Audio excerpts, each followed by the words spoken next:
टीकरी से भी 8 साढ़े 8 के समय में वे लोग भी चल पड़े और गाजीपुर से भी इसी 8:30 के समय पे वे भी वहां से चल पड़े।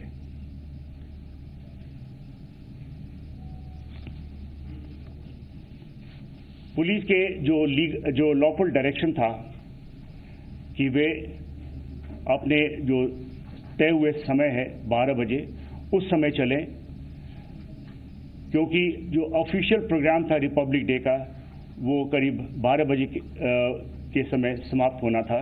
तो उनको कहा गया कि आप 12 बजे के जो तय हुआ समय है उसी के अनुसार से चलें, लेकिन वो उसको न माने और बैरिकेड तोड़ करके आगे निकल पड़े। जैसा कि मैंने कहा कि मुकरबा चौक के पास बैरिकेड पे पहुंचे और आगे जाने से मना किया और वहीं पे एक भाषणबाजी हुई सतनाम सिंह पन्नू द्वारा, जिसको आप अभी सुन सकते हैं।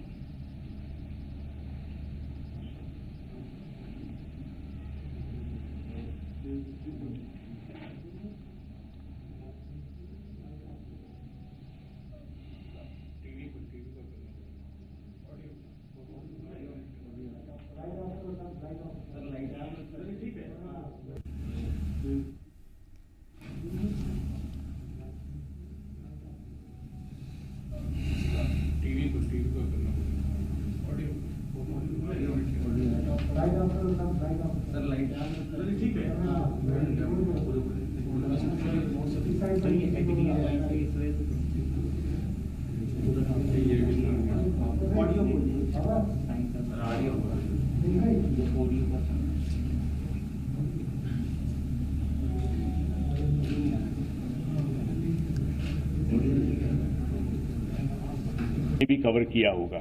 आपने देखा होगा कि जैसे ही ये स्पीच समाप्त हुआ और उन्होंने आह्वान किया कि जो आगे जो बैरिकेड लगी है उसको तोड़ करके वो आगे जाएं, और वो वहाँ की जो भीड़ है वो आगे निकली और बैरिकेड तोड़ने लगी। वहाँ पे जो हिंसा हुई है, ये अब हमारे दूसरे स्लाइड में आप ऑडियो अगर नहीं देख पा रहे हो तो नहीं सुन पा रहे हो तो वीडियो आप देख सकते हैं।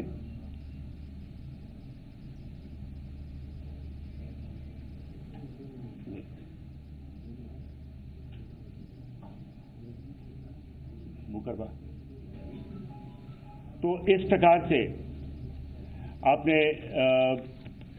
ये जो उनके स्पीचेस के बाद वहां पे जो भीड़ है वो आगे की तरफ बढ़ी।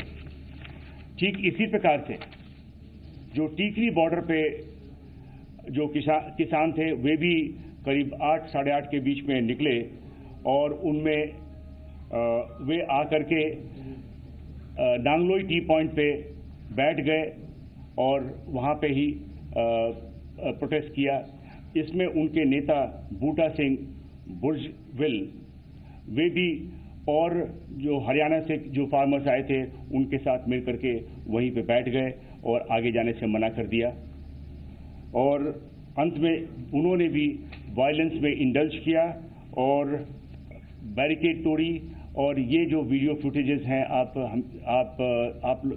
लोगों ने काफ़ी कैप्चर किया, जिसमें आपने देखा कि किस प्रकार से एक बहुत बड़ा कंटेनर को उन्होंने पलट करके और आगे का रास्ता निकाला और उसके बाद वो पीरागढ़ी,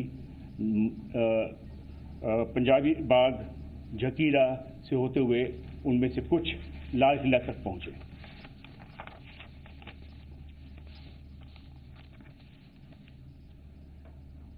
उसी प्रकार से गाजीपुर पे जो किसान थे उनमें से जो राकेश टिकायत के साथ जो किसान थे और भी उनके साथ और भी संगठनों के किसान, वे भी इसी प्रकार से वायलेंस में इंडल्ज किया और वे आगे बढ़कर के अक्षरधाम गए। और जबकि बहुतों को वापस भेज दिया गया, कुछ लोगों ने बैरिकेड तोड़ करके वे भी लाल किले तक पहुंच गए। इन सब पुलिस एक्शन में पुलिस ने संयम बरता। पुलिस के पास सभी ऑप्शंस थे लेकिन पुलिस ने संयम का रास्ता चुना। पुलिस ने संयम का रास्ता इसलिए चुना कि हम जो जान माल की नुकसान नहीं चाहते थे, जो लॉस ऑफ लाइफ होना था उससे हम वो रास्ता न चुन करके हमने संयम का रास्ता लिया। और ये हमारी और उनके बीच में एग्रीमेंट थी। हम जिम्मेवार रहे हैं और हम अपनी बड़े जिम्मेवारी के साथ जो एग्रीमेंट के हिसाब से हम पीसफुल रैली करवाना चाहते थे। ये जो वायलेंस हुई है वो टर्म्स एंड कंडीशंस को फॉलो नहीं करने की वजह से सब हुई है। इन सब जो वायलेंस हुई है इनमें सभी किसान लीडर्स भी शामिल रहे हैं। कुल मिलाकर के 394 पुलिसकर्मी घायल हुए हैं। इनमें से कुछ अभी भी हॉस्पिटल्स में एडमिट हैं और जैसा हमें जानकारी है इसमें कुछ आईसीयू में भी हैं। इसमें प्रॉपर्टी डैमेज हुआ है। पुलिस की 428 barricade, 8 tyre killers, 2 DFMD, 4 x-ray machine, 4 steel gate, window glasses, grills वगैरह 30 पुलिस की गाड़ियां, जिसमें 2 PCR वैन भी हैं और 1 पुलिस जिप्सी भी है, 6 कंटेनर्स जिसको इस्तेमाल किया गया था रास्ता रोकने के लिए, और डंपर्स, ये सब सारे डैमेज हुए हैं। पुलिस ने इस दौरान, जैसा कि मैंने कहा, बहुत ही रेस्ट्रेंट का इस्तेमाल किया है, संयम बरता है। इसमें हम लोगों ने टीयर गैस का इस्तेमाल किया क्राउड को कंट्रोल करने के लिए। इस दौरान कई पुलिसकर्मी, जैसा कि मैंने बताया, जख्मी भी हुए। सभी जो रास्तों से जो किसान लाल किले तक पहुंचे,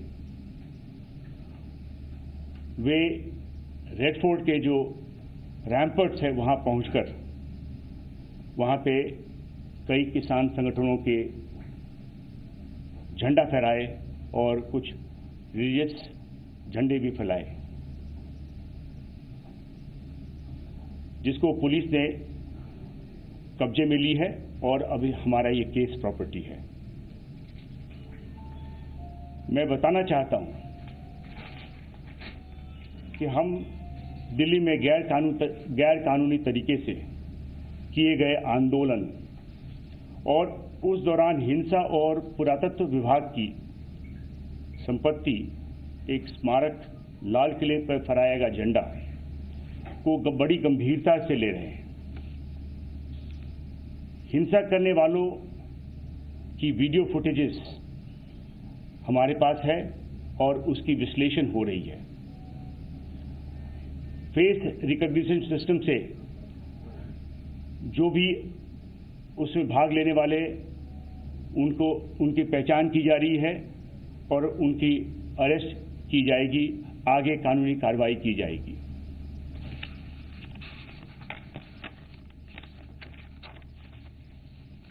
अब तक दिल्ली पुलिस 25 से ज़्यादा क्रिमिनल केस रजिस्टर किया है और जैसा कि मैंने बताया है कि CCTV और वीडियो फुटेज से हम फेशियल रिकॉग्निशन सिस्टम से पहचान की जा रही है। एक चीज सबको बतलाना चाहता हूं कि कोई भी कल्प्रिट जिसकी पहचान होती है और जिसकी शमूलियत पाई जाती है उसको छोड़ा नहीं जाएगा। No one will be spared. जो भी फार्मर्स लीडर्स हैं और उनकी शमूलियत पाई जाती है उनके खिलाफ कानूनी कार्रवाई की जाएगी।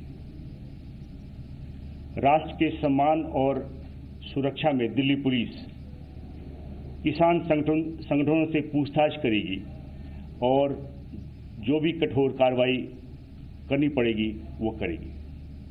धन्यवाद। Sir, there is a report, sir, there is a news that is coming that some hundreds of Twitter accounts have been used from across the border and for some anti-social elements. Would you speak on that? What is the status on that? पिछले press conference जब की गई थी तो उसमें आपको बताया गया था कि करीब 308 ऐसे ट्विटर हैंडल्स जो क्रिएट किए गए हैं जो विदेशी लैंड से किए गए हैं, पाकिस्तान में किया गया है, जिससे बार बार उकसाया गया था कि ज़्यादा से ज़्यादा लोग आकर के और दिल्ली के बॉर्डर्स पे किसान ट्रैक्टर मार्च में भाग लें। सर, जब इनपुट्स मिल रहे थे और इंटेलिजेंस की भी तमाम रिपोर्ट्स आ रही थी, कुछ एजेंसी इस चीज़ को देखकर कर रही थी कि ये कुछ भी कर सकते हैं, तो ऐसी सिचुएशन में क्या इमरजेंसी के तौर पर इनकी परमिशन कैंसिल करना जरूरी नहीं था, या ऐसा था कि काबू किया जा सकता था उस वक्त में, या कैंसिलेशन हो जाता, रिजेक्ट हो जाती परमिशन इनकी? सर, इन्हीं के साथ मेरा भी सवाल है कि इंटेलिजेंस क्या फेलियर है, ये वायु हो रहा है, अगर वो आप लोग तक पहुंची और 12:30 तक आप लोग इसको लेकर बहुत ज्यादा सीरियस नहीं हुए, तो आखिरकार में क्या आप लोग को ज्यादा भरोसा था क्या इन लोगों के ऊपर, इन लोगों के साथ जो हमारी एग्रीमेंट हुई है इस एग्रीमेंट पे कायम रहेंगे? ये अपने मुहैदे पर कायम रहेंगे। जी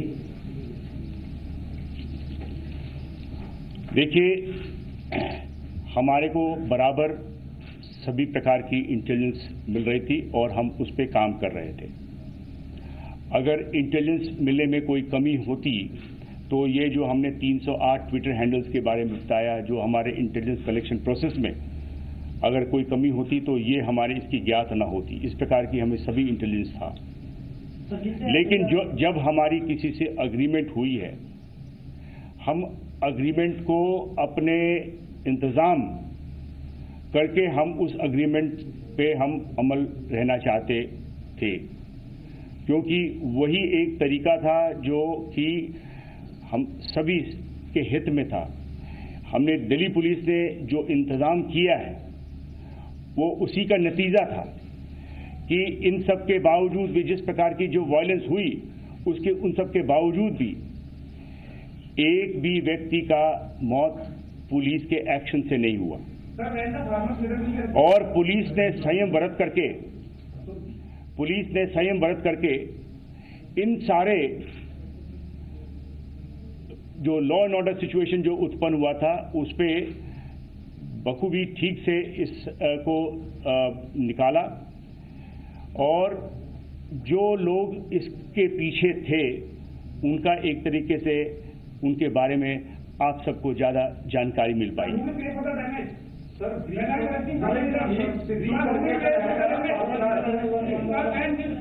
ब्रीच ऑफ ट्रस्ट हुआ है, क्या फार्मर्स लीडर अरेस्ट होंगे? पुलिस के साथ उन्होंने आपको विश्वास दिलाया था, लेकिन उसके बावजूद ब्रीच ऑफ ट्रस्ट रहा, तो क्या फार्मर जो लीडर थे वो सीधा रिस्पॉन्सिबल है? क्या उनके खिलाफ एक्शन लेने की जरूरत है? कितने फार्मर लीडर्स के ऊपर FIR हुई? हमने आप अपने बयान में हमने बिल्कुल साफ कहा है कि जिन फार्मर्स लीडर्स और जिस किसी का भी इन केसेस में शमूलियत पाया गया उनके खिलाफ कठोर कार्रवाई की जाएगी।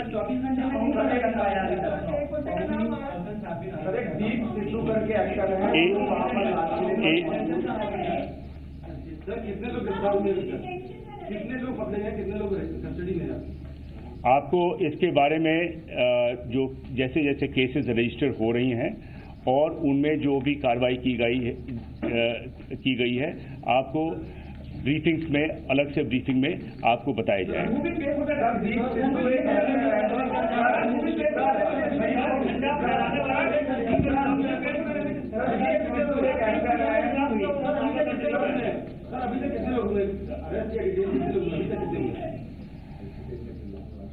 देखिए, ये हमारा जो अग्रीमेंट हुआ है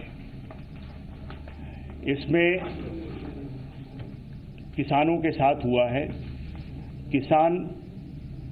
किसान लीडर्स जिन्होंने हमारी एग्रीमेंट को न मान करके विश्वासघात किया है, और जो भी कानूनी कार्रवाई बनता है उनके खिलाफ किया जाएगा।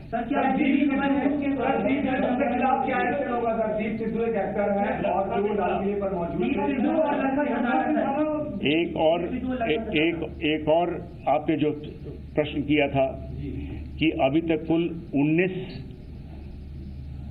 अक्यूज का अरेस्ट हुआ है और 50 इसमें अभी डिटेन किए गए हैं और पूछताछ की जा रही है। सर दीप का हर एक दीप सिद्धू लालकिले पर मौजूद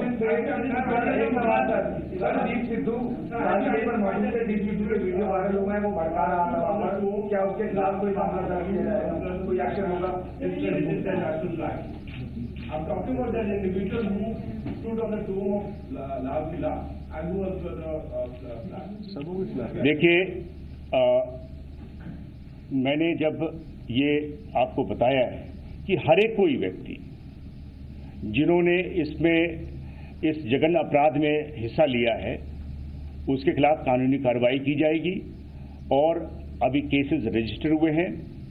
केस के इन्वेस्टिगेशन में कई नाम आएंगे और जिनका भी नाम आएगा उनके खिलाफ जो कठोर कदम हमने ठान ली है वो ली।